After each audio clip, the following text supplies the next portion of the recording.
السلام عليكم ورحمة الله وبركاته. ازيكم يا حبايبي؟ عاملين ايه النهاردة؟ النهاردة بقى حلقتنا حاجة حلوة قوي وجميلة وهيحبوها الأطفال قبل الكبار، وسهلة كده وممكن تتاكل منكم وانتوا بتحمروها على النار زيها زي الشيبسي كده. النهاردة حلقتنا اسمها بولبيتا. بولبيتا يعني هي كفتة الفراخ بالعربي كده يعني. اللي عنده فراخ بتبقى موجوده مثلا من امبارح، في ناس كتير ما بيرضوش ياكلوا الفراخ البايته وانا واحده منهم.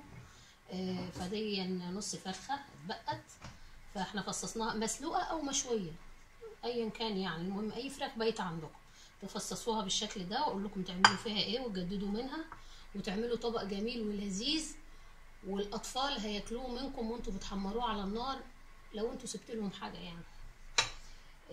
طبقنا النهارده بقى مكون من فراخ طبعا هي باقيه زي ما قلت لكم، وبصلايه وحبه جبنه رومي او اي جبنه برمجان عندكم اهي مفرومه، وحبه بقدونس وملح وفلفل وتوم وبضايه واحده وبطاطسيه مسلوقه، واللي هو البانجراتادو او العيش المطحون ده مع السمسم هنعوزه في التحمير. فهنحط بقى احنا دلوقتي كل المكونات دي على بعضها ما عدا السمسم والبانجراتادو اللي هو العيش المطحون، هنسيبهم دول للاخر، هنعمل بيهم الخطوه اللي بعد دي. وهنحط ده كله في الكاتشن ماشين زي ما انتم شايفين كده، وهفرمهم كويس وهوريهم لكم بعد ما اخلصهم هنعمل بيهم ايه. خليكم معانا. احنا بنفرم الفراخ المكونات كلها على بعضها دلوقتي، بس عشان الصوت هقفل ولما اخلص هرجع لكم.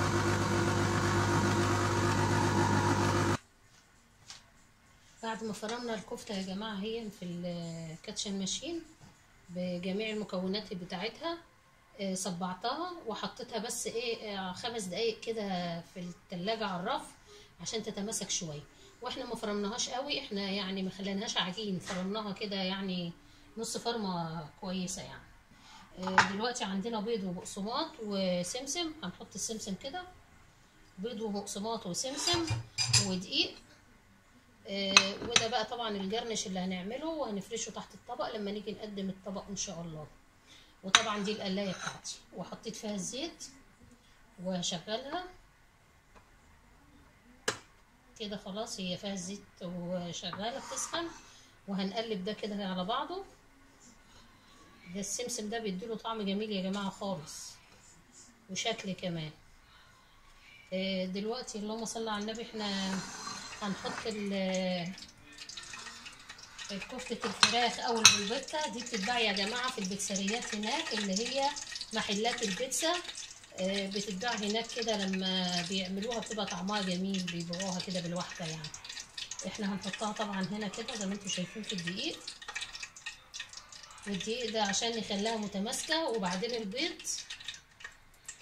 البيض وبعدين البقسماط كده تمام زي ما انتم شايفين كده اهي. هعمل لكم كمان واحده. كان عندي واحده طليانيه لما كانت تشوف واحنا بنعمل، هم طبعا عارفينها بس يعني هي كانت جت في مصر ودقت الطعميه بتاعتنا اللي هي بالفول، فكانت تقول لك طعميه سيانو، طعميه سيانو، يعني دي بالبيتا دي كانها الطعميه بتاعت مصر، حكاوي يعني كده. عملت لكم 2 اهو، هكمل بقيه الكميه بقى ولما اجي احطها في الزيت اجيلكم، عشان بس ايه الفيديو ما يبقاش طويل. خليكم معايا. دلوقتي يا حبايبي انا عملتها في الدقيق وفي البيض والبقسماط. حد هيقول لي انت عملتها في الدقيق الاول ليه؟ اقول لكم عشان ايه القشره اللي بره دي ما تفكش وانا بحطها في الزيت للامان يعني. اللي عايز يعمل شوفوا نص فرخه، شوفوا عملت كميه قد ايه، تنفع قوي في العزومات وتنفع في السندوتشات، ولو حد عنده ولاد في المدارس هتبقى جميله قوي، في تحطها لهم في اللانش بوكس بتاعهم بتاع المدرسه، هتبقى جميله ومغذيه، وممكن تتاكل كده جنب طبق مكرونه من اللي انا عملته لكم في حلقاتي، وهيبقى حاجه جميله قوي وموفره. دلوقتي احنا هننزلها في القلايه، هرصها كده واحطها في القلايه هي ما بتاخدش وقت لان كل المكونات تقريبا يعني، الخضار بس هو اللي ما كانش مستوي.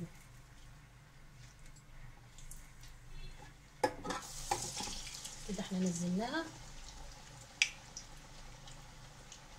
ما بتاخدش وقت ابدا. هوضب بقى طبق التقديم. الطبق بتاعي اهو زي ما انتم شايفين، ده جايباه من زارا، محل زارا مشهور ومعروف. هحط فيها كده شويه جرنش،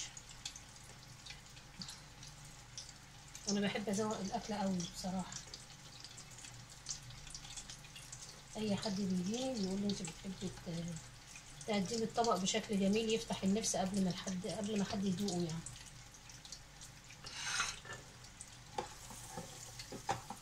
كده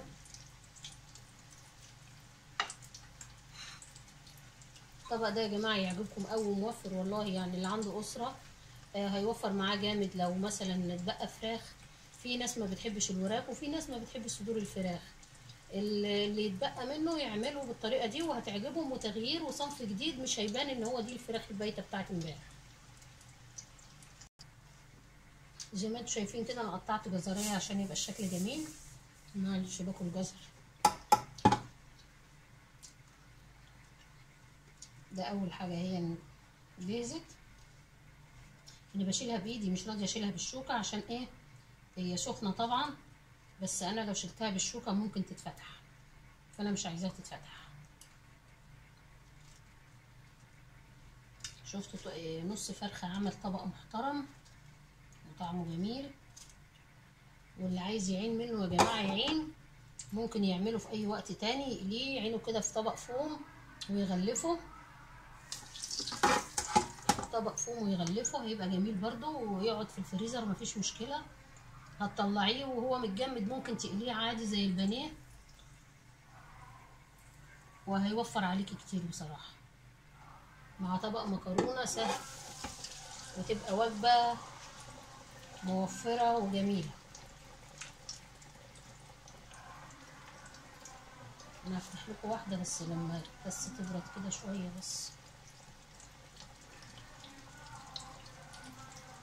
انا بحب ازوق الاكل قوي كده زي ما انتم شايفين. ان شاء الله لما اقدم لكم انواع بقى اللي هي اللحوم والحاجات دي، انا بادئه لكم بالمكرونات، هتشوفوا ان شاء الله الاطباق، وان شاء الله تنال اعجابكم وتتبسطوا بيها.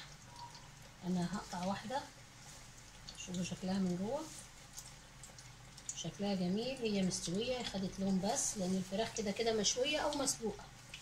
ادوق بقى. انا مجهزه كمان هنا، بصوا هنا مجهزه كاتشب، هبقى اقول لكم بعدين برضو طريقه عمل الكاتشب. والمايونيز انا بعمل مايونيز حلو قوي، وكاتشب برضو، وتوميه. بونه بونه بونه، طعمها جميل والله.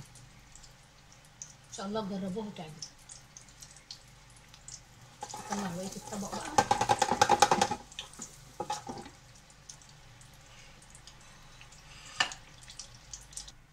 بصوا يا حبايبي، ده الطبق بعد ما خلص وحمرتش الكميه كلها، انا حطيت بقيتها في الفريزر زي ما انتم شايفين كده. الطبق شكله جميل، ودي مش طعميه يا جماعه والله، بس دي طعميه المصريين، طعميه الطلاينه هم بيقولوا عليها كده.